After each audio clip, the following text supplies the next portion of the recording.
¿Qué tal? ¿Cómo está? Bienvenidos a Panorama. Vamos a hablar de política hoy, pero también vamos a hablar de economía y de números. Vamos a hablar de alquileres en Neuquén, si esto es un tema o es un problema. La situación en la que se encuentran aquellos que necesitan alquilar y también aquellos que tienen infraestructura edilicia para ofrecer en alquiler.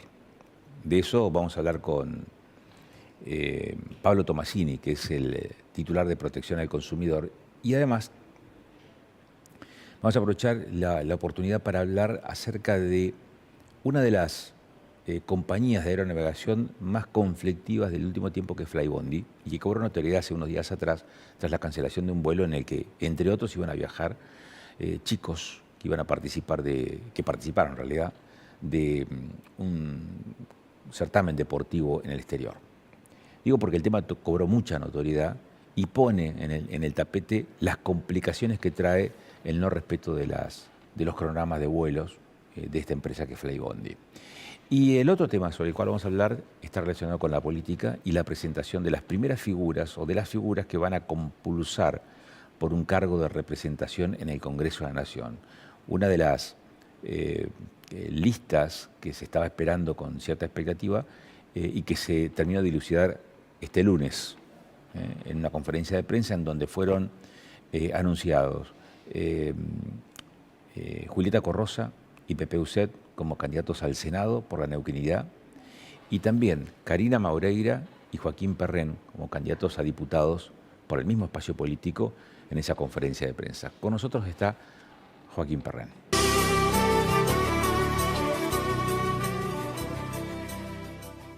Está Joaquín Perren con nosotros para hablar precisamente en este bloque de Panorama sobre política, porque es el segundo candidato o precandidato en la lista de aspirantes a ocupar un sillón en la Cámara de Diputados por Neuquinizate.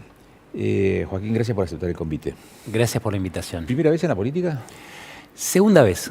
Ajá. Tuve una incursión como sexto candidato a concejal en 2017. ¿Dónde? Frente de Todos, en la ciudad de Neuquén. Ah, mira. ¿Y cómo llegó el ofrecimiento? Fue intempestivo, fue realizado la semana pasada, pero es resultado de un proceso que lleva 1 año y medio de trabajo conjunto. Soy director regional de CONICET. Desde comienzos de 2024 han habido recortes muy importantes, un retiro del Estado en materia científica, y desde el comienzo recibí como director un respaldo muy importante del gobierno provincial, de diferentes ministerios, organismos, para conveniar, para tratar de saldar aquello que no llega de nación por parte del Estado provincial. Y eso fue generando una cercanía, y esa cercanía se convirtió en un ofrecimiento la semana pasada. ¿Y qué te seduce de esa candidatura? Muchas cosas, muchas cosas. Hay una que tiene que ver con la necesidad de ocupar espacios, desde esos lugares, desde esos espacios, aportar una mirada distinta y poder volcar de algún modo la producción académica que vengo desarrollando hace 20 años con miras de poder establecer un diseño de política pública. Eso es algo que la verdad me seduce, me compromete, tratar de salir de mi zona de confort, que es escribirle a mis colegas, participar de congresos, escribir papers y volcar todo eso a la solución de problemas concretos del territorio. Poder aportar soluciones, en este caso legislativas, desde el Congreso Nacional. Eso es lo que me motiva. ¿Cómo ves iba a decir derechización de la sociedad, no sé, pero digamos, todo el fuerte anclaje y tracción que tiene el espacio libertario en la Argentina, porque es el gran contrincante para esta contienda? Es un fenómeno que entiendo no debe desligarse de procesos internacionales, de los cuales Argentina es una manifestación, ¿no? Un proceso, si se quiere, de reforzamiento de las nuevas derechas, que lleva un tiempo y que tiene expresiones muy diversas: Trump, Bolsonaro, Orbán en Hungría, y que tiene acá una expresión clara en la figura de Milei, con sus diferencias con estas figuras que te acabo de mencionar.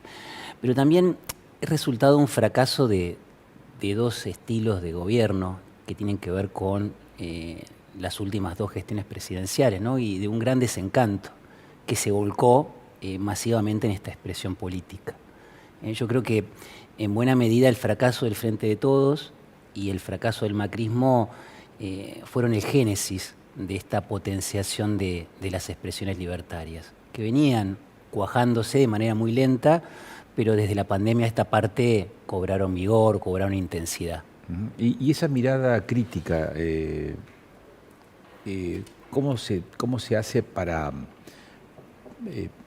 que se convierta, no digo en un hándicap, pero sino tal vez como un trampolín para decir, bueno, se puede hacer o se puede incursionar en la política y se pueden revertir los problemas cotidianos y de territorio, quizás con otra mirada y no necesariamente con esta? Es que justamente eso es lo que me motivó, ¿no?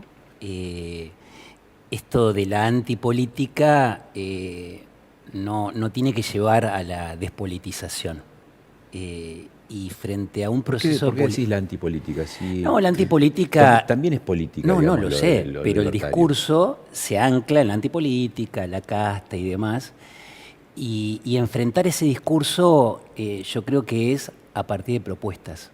Y tratar de, sobre la base de la comprensión de errores en el pasado, soy historiador, no puedo hacer otra cosa, pensar en propuestas que aporten soluciones en clave territorial. Aprovecho esa beta de historiador. Sí. Y más enfocado en la economía, me parece. Dale. ¿No?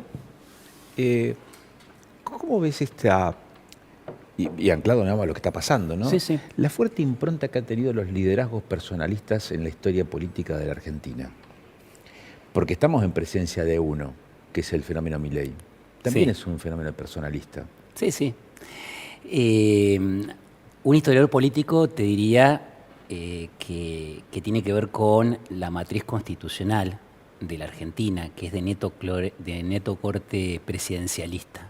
Ahí hay como una cuestión de fondo que hace que el Poder Ejecutivo esté personalizado y sobre esa base se construya políticamente, y eso lo vemos a lo largo de la historia, no solo desde los caudillos federales, sino Mitre, Roca, Irigoyen, Perón y un larguísimo etcétera, ¿no? La configuración presidencialista refuerza de algún modo el surgimiento de estos personalismos fuertes.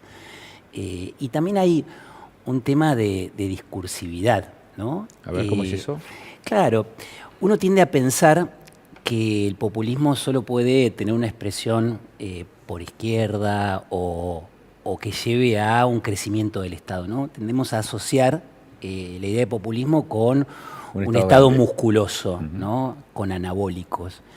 Y el populismo es una estrategia discursiva que construye un nosotros y un ellos, y lo hace en términos comunicacionales.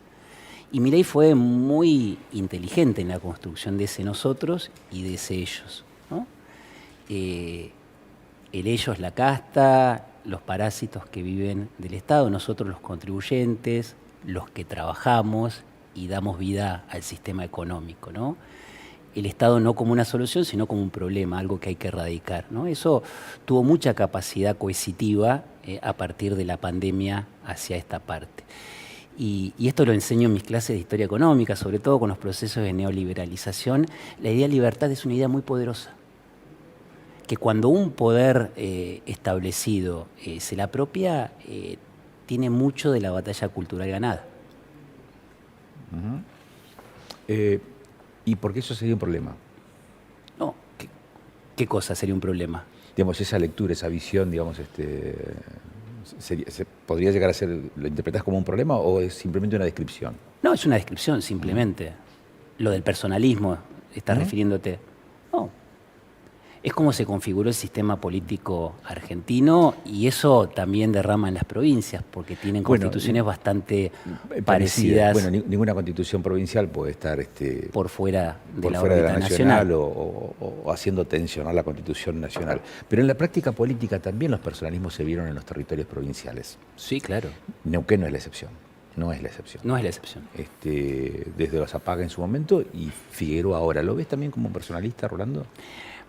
Rolando tiene la capacidad de construir desde la diversidad. Y eso me parece que, lejos de ser un problema, es algo que tiene mucha potencia.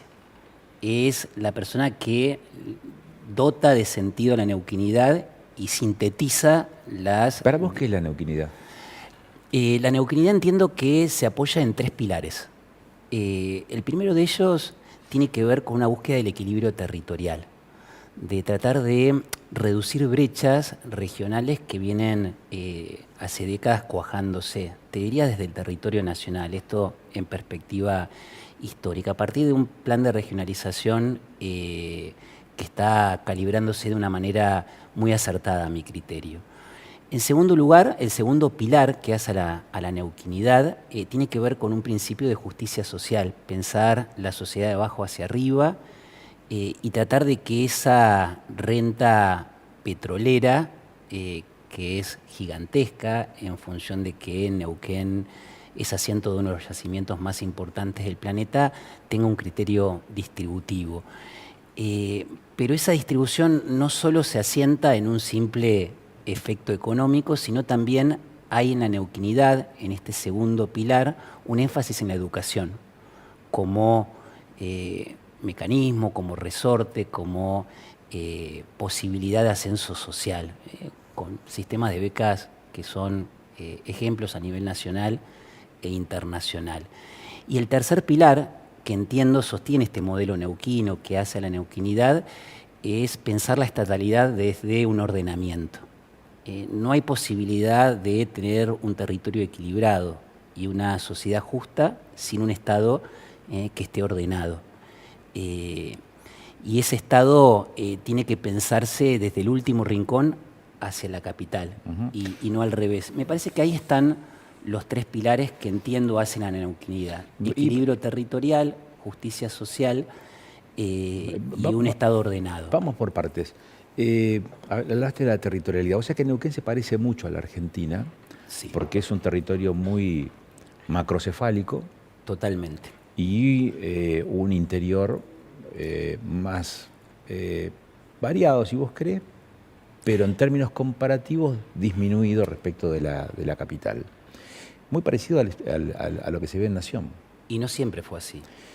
No siempre fue así porque Neuquén tuvo un crecimiento vertiginoso en las últimas décadas. Neuquén, la ciudad. Sí, tuvo, y de hecho, hasta principios del siglo pasado, la capital estaba en el norte. En Chosmalal.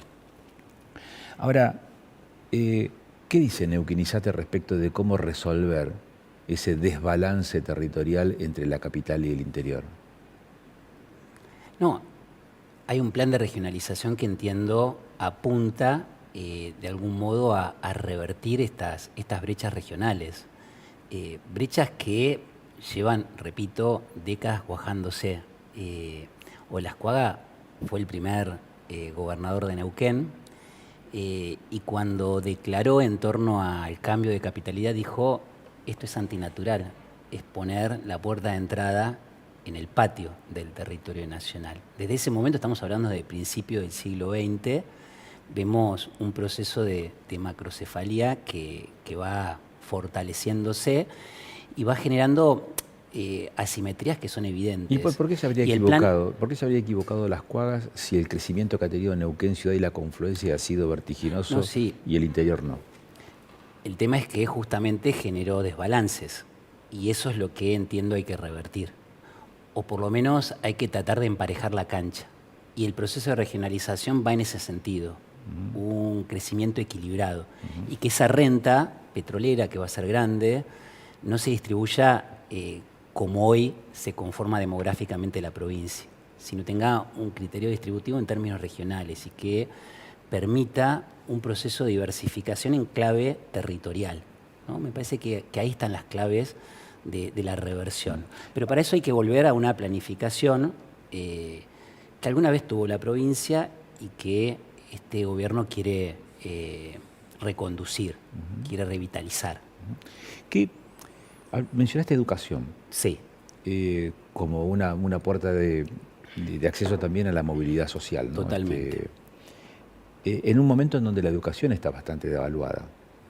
La escuela ya no tiene la centralidad que tenía hace épocas atrás. Sí. ¿No? El rol del educador ya no es el mismo que hace 30, 40, 50 años atrás. ¿Cómo se revierte eso? Es un gran tema. Esto se trabaja a todo nivel. Nosotros estamos trabajando desde la universidad. Yo creo que hay una base que tiene que ver con la posibilidad de acceder. ¿A qué? A la educación en sus diferentes niveles. La accesibilidad es clave. Más allá después de cuestiones que tengan que ver con contenidos, estructuras. ¿Por qué crees que está en riesgo el acceso a la escuela? ¿Perdón? ¿Por qué crees que está en riesgo el acceso a la escuela?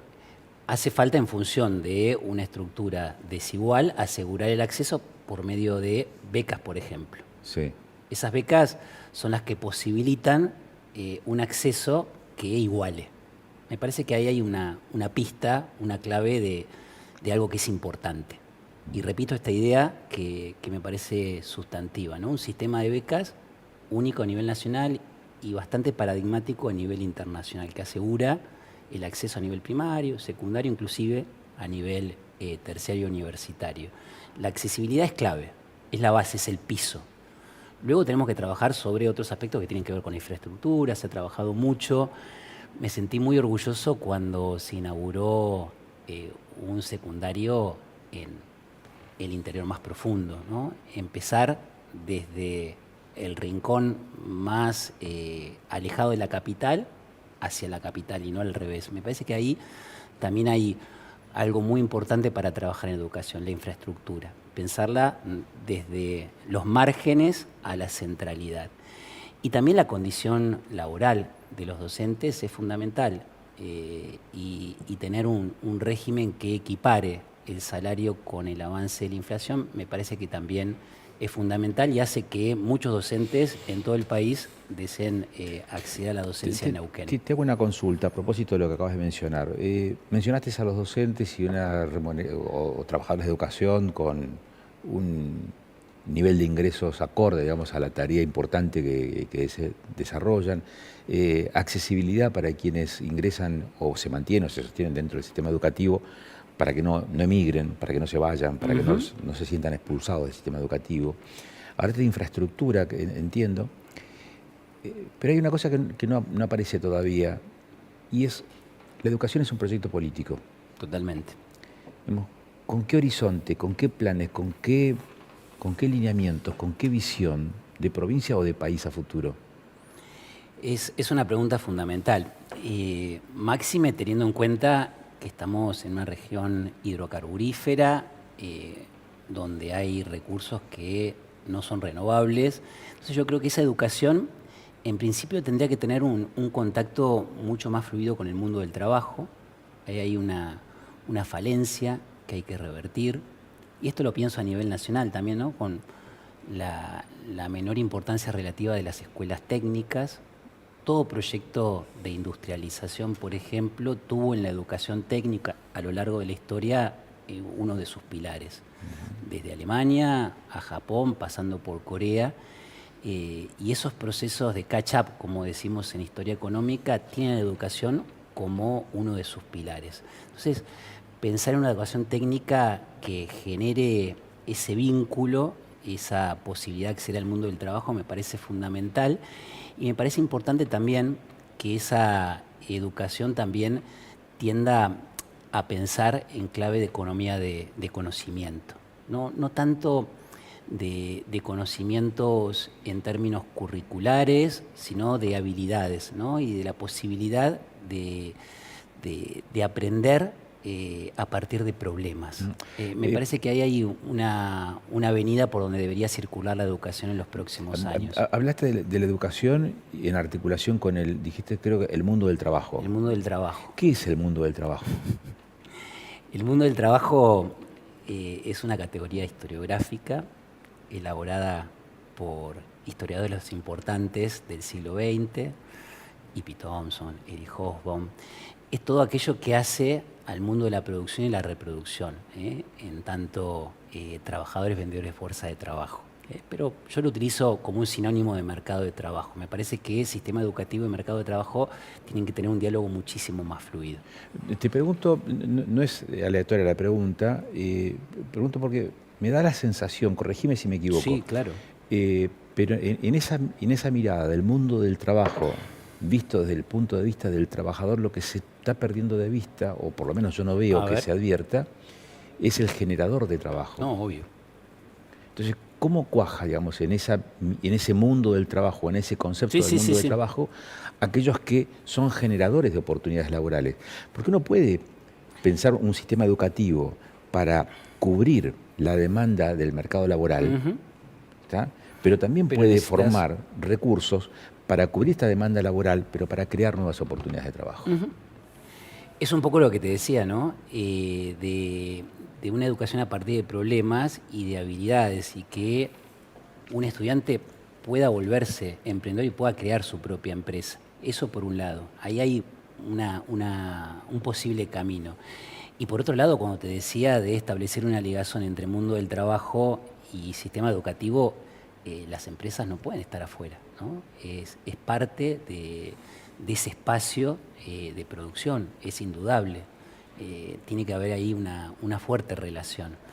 Y cuando uno va punteando las experiencias industrializadoras, los procesos de industrialización derivada, estas que van teniendo fuerza en los siglos XIX y XX, todas tienen una capilaridad muy fuerte entre empresas y sistema educativo. Y ahora, vamos a lo nuestro. Vamos a lo nuestro. ¿Cómo? Y poniéndote en el saco de diputado nacional, ¿cómo se logra, digamos, incidir en este ámbito que acabas de describir, que tiene que ver con la educación, la territorialidad, con la política? Digo, ¿cómo crees que esa tarea legislativa permite empezar a incidir en el mundo que nos rodea? Es que es fundamental porque en el Congreso se diseña la política pública, las leyes que luego se vuelven acción. Entonces es clave tener incidencia en el desarrollo de esa trama, de ese corpus legislativo. No hay otra forma de hacerlo. Y creo que en temas de ciencia y técnica, en temas educativos, que son mi fuerte, en lo que me he desarrollado, creo que puedo brindar mi aporte. Creo que ahí puedo tener muchas cosas que decir y muchas cosas que aportar. ¿Ha generado buena repercusión tu precandidatura en el ámbito académico? Me da la sensación, digo, por los comentarios que he ido recibiendo en estas últimas horas, ¿no? Porque esto ha sido muy reciente. Muy reciente. Fue el lunes, estamos a martes. Todo muy vertiginoso, Agustín. Sí.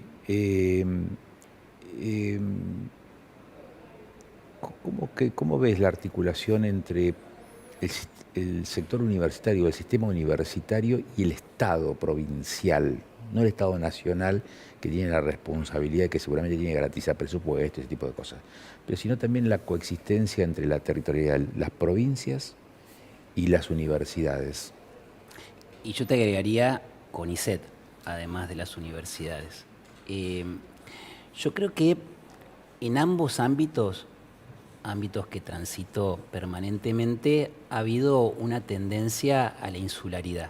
Esto que te comentaba al comienzo de la entrevista, ¿no? Sentirnos cómodos en nuestros ámbitos de referencia, eminentemente académicos. Escribir a nuestros colegas, participar de congresos, tener la expertise de poder publicar un artículo, aprobar informes con muy buena nota. Y de lo que se trata en esta etapa, en términos científicos, en términos académicos, es pensar nuestras agendas desde los problemas del territorio. Ese me parece que es el gran desafío que tenemos por delante tanto docentes, investigadores de la universidad, como científicos del CONICET. Tratar de que nuestras investigaciones tengan un enraizamiento territorial y que tengan contacto con actores, que no sean investigaciones que se autorreproduzcan, endogámicas, sino que tiendan a generar diálogos de saberes, construir con los actores del territorio, aportar soluciones. Un poco una investigación que se embarre, ¿no? Me parece que eso es lo que toca en estos contextos. Algo que se venía trabajando hace algunos años y que me parece que en esta coyuntura es como que tenemos que redoblar el esfuerzo. Y es la única manera que tenemos de que la sociedad defienda el sistema científico y universitario, entendiendo que no solo es una escalera, una herramienta de movilidad social, sino que aporta soluciones. Para cerrar, ¿historiador? Historiador, doctor en historia. ¿Docente universitario? Docente universitario. ¿El Comahue? De la Universidad Nacional del Comahue. ¿CONICET? Investigador independiente de CONICET. ¿Neuquino o migrante? Neuquino de primera generación, hijo de migrantes interprovinciales. Mira. Mi tesis doctoral fue analizar los procesos de migración interprovinciales. Por una razón muy obvia, mis padres fueron migrantes y son migrantes interprovinciales. Indiscreta. ¿Edad? 46. ¿Familia? Tengo una señora y 2 hijos. ¿Lugar de residencia? Lugar de residencia. Hace 1 año y medio, Vista Alegre Sur. ¿Expectativa para esta elección? Yo sé que van a decir, queremos ganar, meter dos diputados, qué sé yo, pero ¿cómo te planteas este desafío? Porque digo, se vienen meses intensos. En principio con un baño de realidad, ¿no?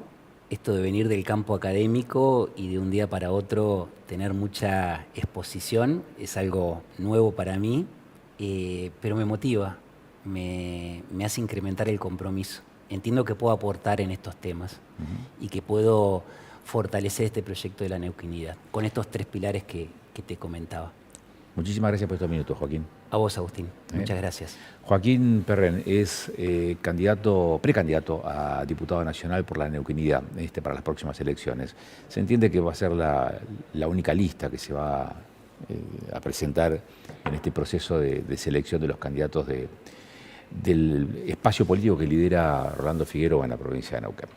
Cuando volvamos después de la pausa, vamos a hablar de alquileres y vamos a hablar de una de las empresas de aeronavegación que mayor defraudaciones, quiero decir, cancelaciones de vuelos ha provocado en este último tiempo y que está bajo la lupa del área de protección al consumidor. ¿Y por qué? Y porque ya son demasiados los casos. Pero después de la pausa.